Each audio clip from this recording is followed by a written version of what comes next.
প্রিয় বন্ধুরা, স্বীকৃতি অর্পিতা ক্লাসেসে তোমাদের সবাইকে স্বাগত। রেলওয়ে গ্রুপ ডি বিগত বছরের প্রশ্নের সেট নিয়ে আজ তোমাদের সামনে হাজির হয়েছে। শুরু করা যাক আজকের ক্লাস। আজকের প্রথম প্রশ্ন, নিচে দেওয়া কোন প্রতিষ্ঠানটির প্রতিষ্ঠাতা ছিলেন স্বামী দয়ানন্দ সরস্বতী? উত্তর, আর্য সমাজ। স্বামী দয়ানন্দ সরস্বতী 1875 সালে 7ই এপ্রিল বোম্বেতে আর্য সমাজ প্রতিষ্ঠা করেছিলেন। আর্য সমাজ ছিল ধর্ম সংস্কারের একটি আন্দোলন। স্বামী দয়ানন্দ সরস্বতীর আসল নাম মূলাশঙ্কর। তিনি ছিলেন একজন সন্ন্যাসী যিনি বেদের প্রচার করতেন। তিনি বেদে ফিরে যাও স্লোগানটি দিয়েছিলেন। আজকে 2 নম্বর প্রশ্ন, হাইড্রোজেন এবং অক্সিজেনের ভরের অনুপাত সর্বদা হয় অপশন 1 2:1, অপশন 2 8:1, অপশন 3 1:2, অপশন 4 1:8। সঠিক উত্তর অপশন 4 হবে 1:8।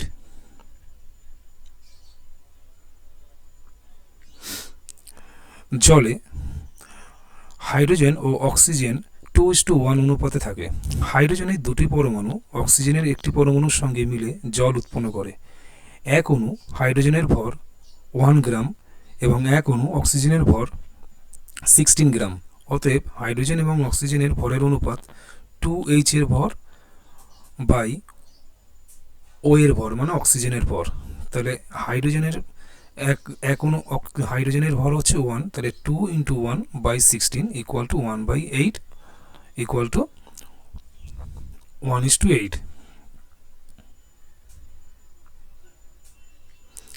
আজকে 3 নম্বর প্রশ্ন, নিচে দেওয়া কোনটি কঠিন, তরল এবং বায়বীয় 3 অবস্থাতেই থাকতে পারে? সঠিক উত্তর অপশন 4 অধাতু।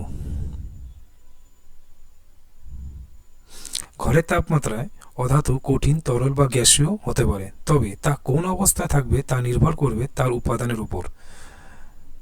তো উদাহরণ হচ্ছে কঠিন যেমন কার্বন, সালফার, ফসফরাস; তরল ব্রোমিন; গ্যাসীয় হাইড্রোজেন, অক্সিজেন, নাইট্রোজেন। এগুলো হচ্ছে ঘরের তাপমাত্রায় কঠিন, তরল বা গ্যাসীয় হতে পারে। আজকে 4 নম্বর প্রশ্ন, যে মাধ্যাকর্ষণ শক্তি কোনো বস্তুর ওপর কাজ করে তা কি নামে পরিচিত? উত্তর, ওজন নামে পরিচিত। অর্থাৎ অপশন 2 সঠিক উত্তর। ওজন বলতে বোঝায় কোনো বস্তুর ওপর কার্যরত মাধ্যাকর্ষণ শক্তিকে। এই শক্তিকে W = mg সূত্রের সাহায্যে প্রকাশ করা হয়, যেখানে W হচ্ছে ওজন, m হচ্ছে বস্তুর ভর এবং g হচ্ছে মাধ্যাকর্ষীয় ত্বরণ। আজকের 5 নম্বর প্রশ্ন, উদ্ভিদের নমনীয়তার কারণ হচ্ছে কোন টিস্যু? উত্তর, কোলেনকাইমা। অর্থাৎ অপশন 2 সঠিক।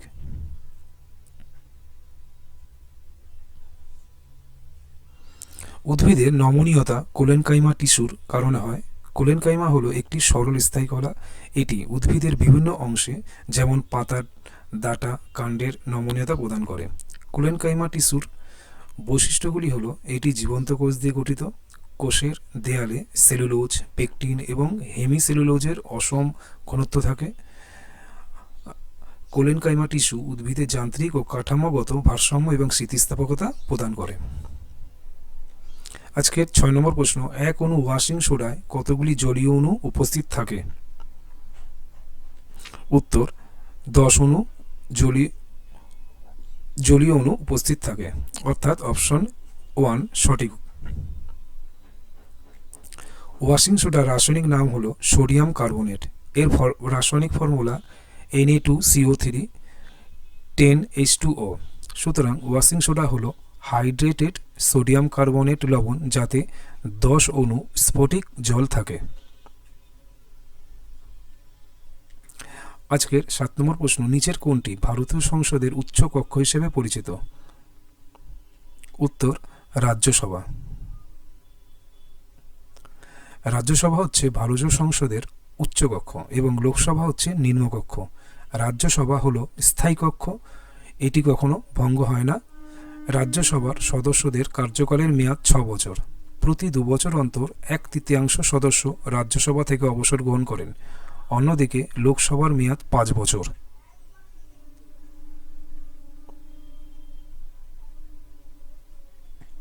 আজকের 8 নম্বর প্রশ্ন, কোন পুরস্কার একজন শ্রমিককে দেওয়া হয় তার কর্মদক্ষতা, উদ্ভাবনী ক্ষমতা, উৎপাদনশীলতা, সাহসিকতা ও প্রত্যুৎপন্নমতিত্বের স্বীকৃতি স্বরূপ? উত্তর, শ্রম পুরস্কার।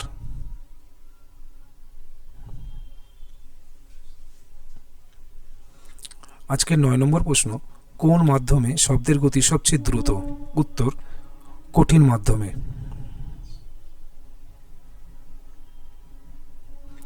শব্দ কঠিন মাধ্যমের মধ্যে দিয়ে দ্রুত যায়। এর কারণ কঠিন মাধ্যমের অণুগুলি অনেক কাছাকাছি থাকে, যা তরল বা গ্যাসীয় পদার্থের ক্ষেত্রে থাকে না।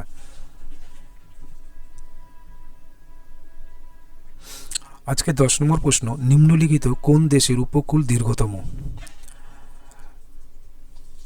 উত্তর, কানাডা।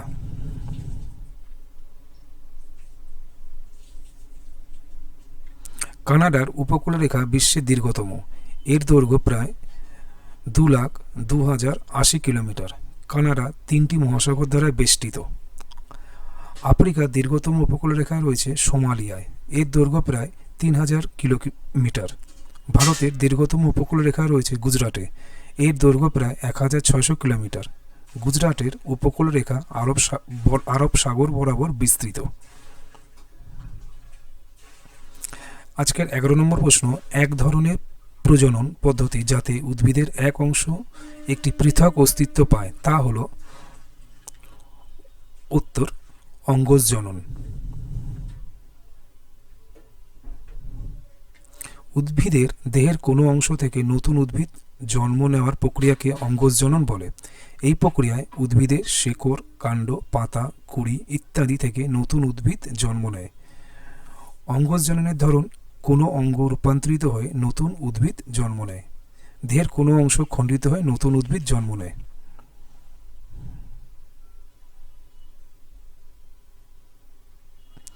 আজকের 12 নম্বর প্রশ্ন, সাধারণত ইলেকট্রোপজিটিভ উপাদানগুলির যোজ্যতা হল?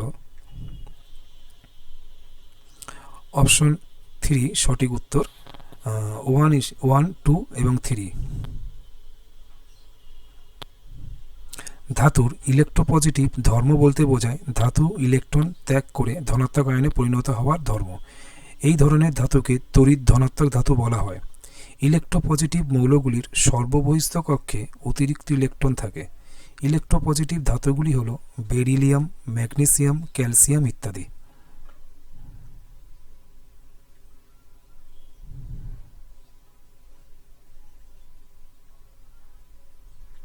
আজকে 13 নম্বর প্রশ্ন, পৃথিবীর ভর কত? এখানে 2 নম্বর অপশনটাই ঠিক, 6 ইন্টু 10⁻24 কেজি। অর্থাৎ পৃথিবীর ভর 6 ইন্টু 10⁻24 কেজি। আজকে 14 নম্বর প্রশ্ন, চলচ্চিত্রের ক্ষেত্রে সেরা অবদানের জন্য কোন দেশ প্রতি বছর একাডেমি অ্যাওয়ার্ড অর্থাৎ অস্কার পুরস্কার প্রদান করে থাকে? উত্তর, আমেরিকা। অস্কার পুরস্কার মার্কিন যুক্তরাষ্ট্র থেকে দেওয়া হয়। এটি চলচ্চিত্র শিল্পের সবচেয়ে মর্যাদাপূর্ণ পুরস্কার। 1929 সালের 16 মে প্রথম অস্কার পুরস্কার দেওয়া শুরু হয়। ভারতে প্রথম অস্কার বিজয়ী হলেন ভানু আথাইয়া। আজকে 15 নম্বর প্রশ্ন, কোন দুটি দেশের মধ্যে শতবর্ষব্যাপী যুদ্ধ হয়েছিল? উত্তর, ইংল্যান্ড ও ফ্রান্সের মধ্যে। 100 বছরের যুদ্ধ ইংল্যান্ড ও ফ্রান্সের মধ্যে হয়েছিল। এই যুদ্ধ শুরু হয়েছিল 1337 সালে এবং শেষ হয়েছিল 1453 সালে। এটি ইতিহাসের অন্যতম দীর্ঘ যুদ্ধ। এই যুদ্ধের কারণ ছিল ফ্রান্সের ওপর কার কর্তৃত্ব বজায় থাকবে সেই প্রশ্ন নিয়ে।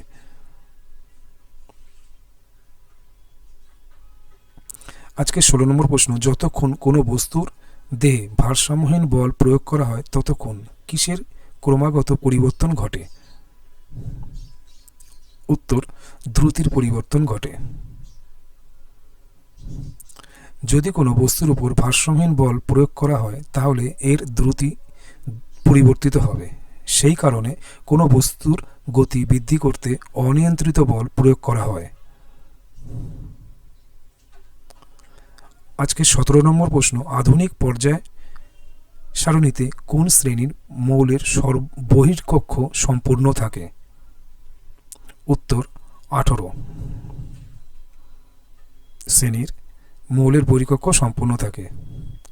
নোবেল গ্যাস পিরিয়ডিক টেবিলের গ্রুপ 18তে রয়েছে।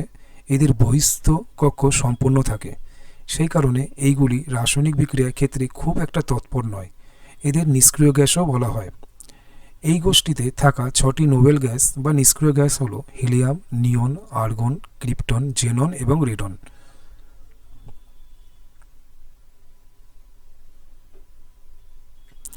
আজকের 18 নম্বর প্রশ্ন, কোন হিল স্টেশনকে প্রিন্সেস অফ হিল স্টেশন বলা হয়? উত্তর কোডাইকানাল।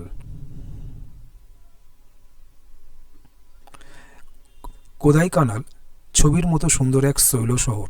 এই স্থানটি পশ্চিমঘাট পর্বতের পানালি পর্বতে অবস্থিত, যেটি তামিলনাড়ু রাজ্যে রয়েছে। প্রাকৃতিক সৌন্দর্যের কারণে এই স্থানটি প্রিন্সেস অফ হিল স্টেশনস নামে পরিচিত। আজকের 19 নম্বর প্রশ্ন, নিম্নলিখিত কোন প্রাণীটি উষ্ণ রক্ত বিশিষ্ট হয়? উত্তর পায়রা। পাখি ও স্তন্যপায়ী প্রাণীর রক্ত গরম। এদের উষ্ণ রক্তযুক্ত প্রাণী বলা হয়। এরা নিজেদের শরীরের তাপমাত্রা নিয়ন্ত্রণ করতে পারে। এদের শরীরের তাপমাত্রা পরিবেশের তুলনায় বেশি থাকে। অন্যদিকে ঠান্ডা রক্তের প্রাণী সরীসৃপ, উভচর এবং বেশিরভাগ মাছ।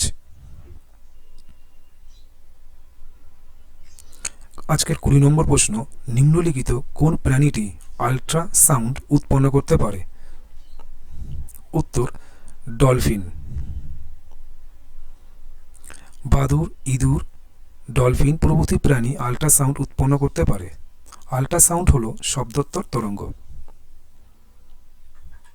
তোমাদের যদি ভিডিওটি ভালো লেগে থাকে তাহলে অবশ্যই একটা সাবস্ক্রাইব, লাইক এবং বন্ধুদের সাথে শেয়ার করো। আজকের 21 নম্বর প্রশ্ন, যখন কোনো বস্তু একটি বৃত্তাকার পথে অগ্রসর হয় তখন ঘূর্ণায়মান বস্তুর ওপর কেন্দ্রের অভিমুখে যে বলটি কাজ করে তাকে কি বলা হয়? উত্তর কেন্দ্রাভিমুখী বল বলা হয়। কেন্দ্রাভিমুখী বল যা একটি বৃত্তাকার ঘূর্ণায়মান বস্তুর ওপর কার্য করে এবং এই বলের অভিমুখ ওই বৃত্তের কেন্দ্রের দিকে থাকে। এই কারণে বস্তুটি বাঁকানো পথে ঘোরে। আজকের 22 নম্বর প্রশ্ন, 18 ভি বিভব পার্থক্য সম্পূর্ণ দুটি বিন্দুর ওপর 4c তড়িৎ আধান চালনা করলে কি পরিমাণ কাজ করা হয়? উত্তর 72 জুল কাজ করা হয়।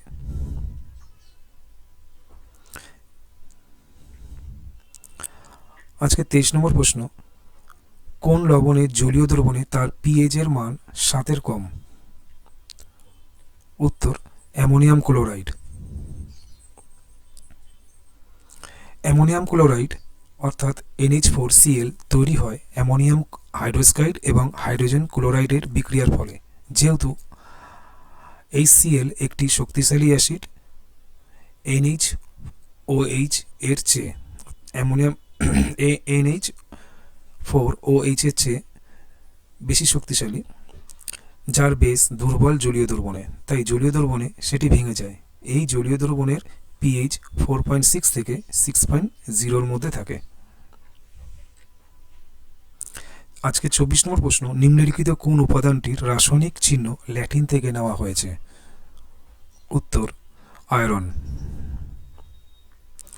সোডিয়াম, পটাশিয়াম, টিন, আয়রন, তামা, সীসা, অ্যান্টিমনি, রূপা ইত্যাদি উপাদানের রাসায়নিক চিহ্ন ল্যাটিন থেকে নেওয়া হয়েছে। আজকের 25 নম্বর প্রশ্ন, নিষিক্ত ডিম্বাণু বা জাইগোট কোথায় স্থাপিত হয়? উত্তর জরায়ুতে। জাইগোট তৈরি হয় ফ্যালোপিয়ান টিউবে ডিম্বাণু নিষিক্ত হওয়ার পর এবং তারপর তা স্থাপিত হয় জরায়ুতে। এটি বারবার ভেঙে বহুকোষীয় হয়ে তৈরি করে ভ্রূণ। এটি প্রতি মাসে বৃদ্ধি পায় এবং রক্তের সাহায্যে পুষ্টি পায়। খুব তাড়াতাড়ি এটি টিরাইন কোষ দ্বারা আবৃত হয়, এর কারণেই গর্ভাবস্থার সৃষ্টি হয়। আজকের ২৬ নম্বর প্রশ্ন, একটি সংবাহকের রোধ নিম্নলিখিত কোনটির ওপর নির্ভরশীল নয়? উত্তর, চাপের ওপর নির্ভরশীল নয়। একটি বস্তুর রোধ নির্ভর করে এর আকৃতি এবং উপাদানের ওপর, রোধ চাপের ওপর নির্ভর করে। তোমাদের কাছে আবার অনুরোধ করছি, আমাদের এই ভিডিওটি যদি তোমাদের ভালো লেগে থাকে তবে অবশ্যই সাবস্ক্রাইব করো, একটা কমেন্ট করো এবং লাইক করো, যাতে আমরা আমাদের এই ছোট্ট চ্যানেলটাকে আরও এগিয়ে নিয়ে যেতে পারি তোমাদের সাহায্যে। আজকে ২৭ নম্বর প্রশ্ন, নিম্নলিখিত কোন বিক্রিয়াতে প্রকৃতিতে অক্সিজেন মুক্ত হয়? উত্তর, সালোক সংশ্লেষ। সালোক সংশ্লেষ প্রক্রিয়াতে বাতাসে অক্সিজেন নির্গত হয়। সালোক সংশ্লেষ প্রক্রিয়ায় সবুজ উদ্ভিদ সৌরশক্তিকে রাসায়নিক শক্তিতে রূপান্তরিত করে খাদ্য প্রস্তুত করে। এই প্রক্রিয়ায় সূর্যালোকের উপস্থিতিতে জল ও কার্বন ডাই অক্সাইডের বিক্রিয়ার ফলে অক্সিজেন এবং শর্করা যুক্ত অণুর সংশ্লেষ হয়। জলের আলোক বিশ্লেষণ থেকে সালোক সংশ্লেষ প্রক্রিয়ায় অক্সিজেন উৎপন্ন হয়।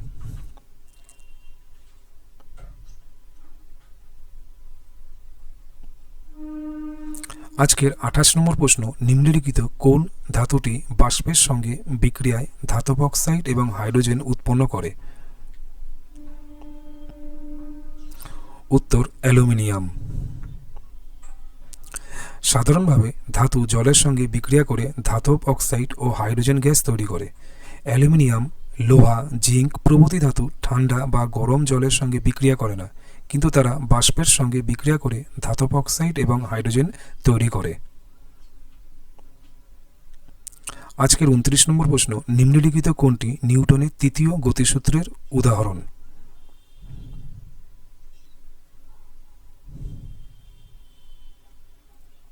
উত্তর, একটি রকেট উৎক্ষেপণের সময়। নিউটনের তৃতীয় সূত্র অনুযায়ী প্রতিটি ক্রিয়ার একটি সমান ও বিপরীত প্রতিক্রিয়া থাকে। রকেটের ক্ষেত্রে জ্বালানি রকেটকে সামনে দিকে নিয়ে যায়, এর সমান এবং বিপরীত ক্রিয়া হিসাবে গ্যাস পেছনের দিকে বের হয়।